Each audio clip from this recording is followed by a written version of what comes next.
Shanchay, sira na naman?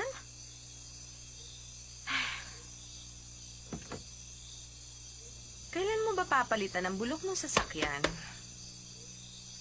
Araw-araw ganito na lang ang nangyayari sa'yo. Nanlilimahid ka. O ayan, punasan mo. Sige na, huwag ka na mahiya. Oh, siya nga pala. Yari ng Gucci ang bag na yan. Sauli mo na lang sa akin. Kundi dahil sa'yo, nasa Guinness Book of Record na tayo. Lahat ng estudyante, nakakotse at ikaw lang ang nakamotorcycle.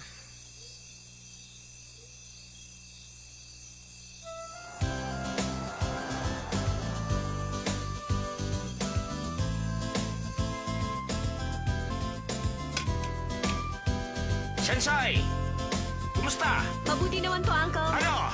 Nasiraan ka na naman? Ganun na nga po. Pero wala po itong anuman. Kaya ko na po itong ayusin. Madali lang po ito. Ah, Heto po ang baon ko. Dinala ko para sa inyo. salamat, Shanchay. Sige po. Palagay ko ikaw lamang ang nakakaalam sa inyong eskwelahan kung ano ang electric fan.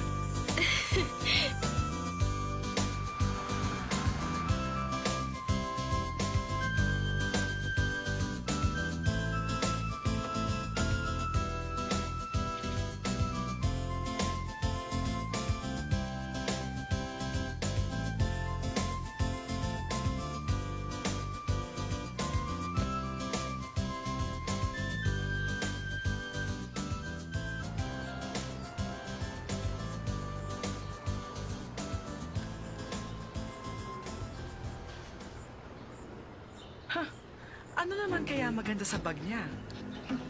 Tingnan mo kung anong meron ako. Burberry coat. Meron ka ba nito?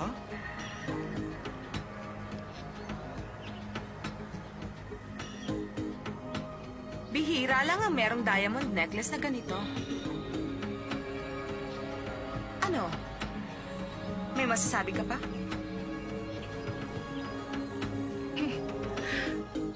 Sandali lang. Wala ka na ba ibang gamit na dala? Talo ka. Hindi ah. Halika. Pagmasdan mo akong mabuti ngayon. Huwag kang kukurap. Kinaya mo ba ang ilong ni Julia Roberts? Ang daya mo, hindi mo man lang ako sinama. Limited quantity lang ito. Pinagawa ko sa Beverly Hills. Isa para kay Julia Roberts at isa para sa akin. Kaya naman pala, Ano kaya naman pala? hindi kita makita ng winter vacation. Saan mo ba ako hinanap? Sa Paris. Hindi mo nga ako makikita. Good morning, Lijen. Good morning. Teka, binabasa mo ang original textbook? Kailangan meron tayong research paper sa economics. Pero ang sabi ng professor, itong babasahin. Bale, wala naman kung tutusin. Naisip ko lang naman na ang professor na katulad ni Franklin may pagka-stricto. Kaya naisip ko na basahin na rin ang librong to. Pag marami kang nabasa, marami kang may sasagot sa tanong niya. Tapos na ako. Siguradong bagsak na ako. Huwag kang mag-alala. Madali lang naman yan. Siguro ganun na nga. Ito lang naman ang pinababasa niya, di ba? Ang totoo nga niyan, ikaw lang naman talaga nag-aaral. Karamihan, hindi. Pumapasok lang sila para makipagsosyalan. Pag hindi kotse ang pinag-uusapan, payabangan ng bagong bag. At kung hindi, syempre mga bagong damit. Alam mo ba si Shenwei? Nagparetoke siya ng ilong. $500,000 ang nagastos. 500,000? Hindi na maganda. Kawawa naman sila, hindi na sila makakapaglaro ng piggy nose. At bakit naman? Kasi pag ginawa nila ito, sasabog ang ilong nila.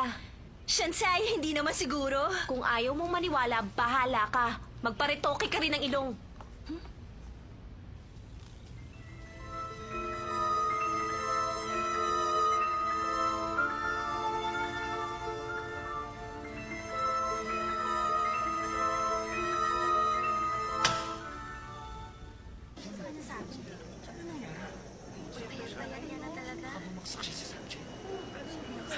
Ang laki na kanya pinayat, hindi ba?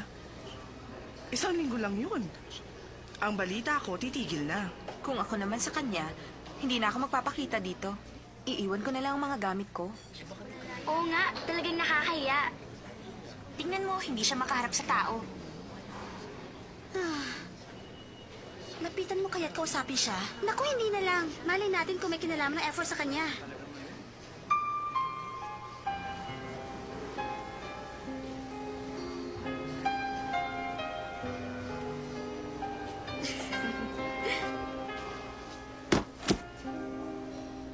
Huwag, Shansai! Kapag tinulungan mo siya, hindi natin alam kung anong gagawin sa atin ng F4.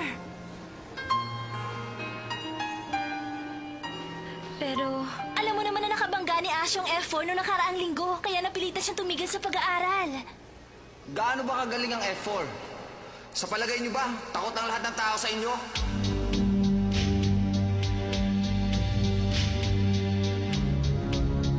Kilala mo ba kung sino kausap mo? Meron siyang red card. Ay na, katalunin mo naman ang F4. Oo nga. Halika tayo na nakamadaan na.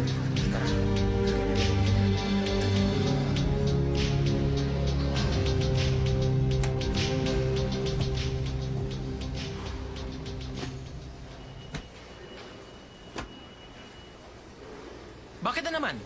Anong nangyayari dito? Kasi, titigil na sa pag-aaral si Ashu. Titigil? Opo. Ako ang teacher niya. Pinayagan ko ba siyang tumigil sa kanyang pag-aaral? Asyo! Sir, dahil sa effort kung bakit titigil na siya. Isang kalokohan. Hindi na nawawalan ng black sheep sa eskwelahan. Asyo!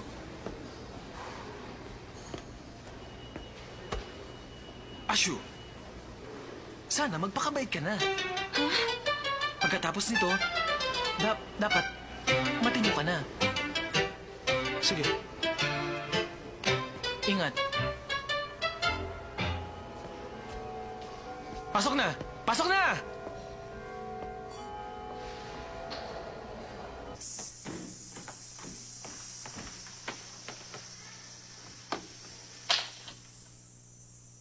Conscience. Yan ang tinatawag na moral courage. Yan ang pamantayan ng pagkatao. Dito sa bansang China, walang iba kundi si Confucius. Pag-aaralan ng buod ng kanyang ideya. Ang pinakabuod ng ideya ni Confucius ay benevolence. Para matuklasan ang sariling ugali at ganun din ang pag-uugali ng iba. Upang maging prominente. Bakit, Sanchay? May problema ba? Pupunta ako sa CR. Magbabanyo? Meron akong tissue paper.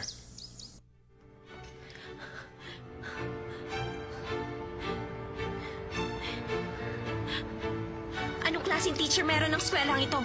Pwedeng patigilin ng estudyante kapag napag-initan siya at siya pa ang magiging black sheep. At nakuha pang magturo tungkol sa konsensya.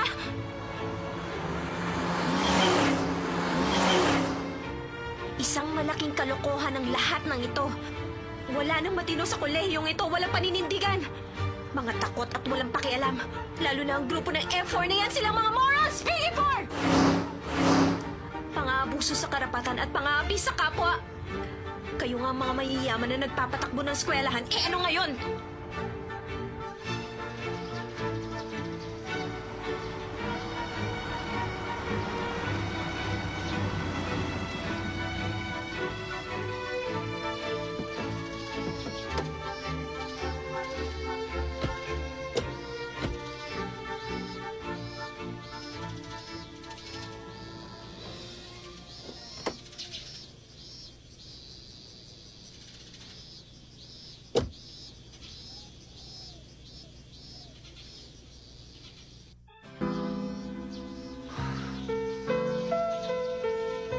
Huwag niyo lamang akong aapihin.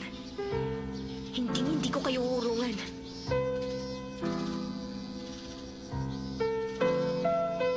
Di ko natulungan si Ashu.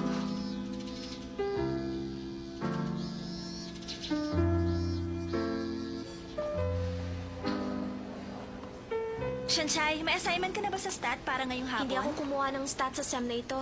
Bakit naman? Magtatrabaho kasi ako. Kung ganon, mag-isa na lang pala ako mag-aaral sa stat.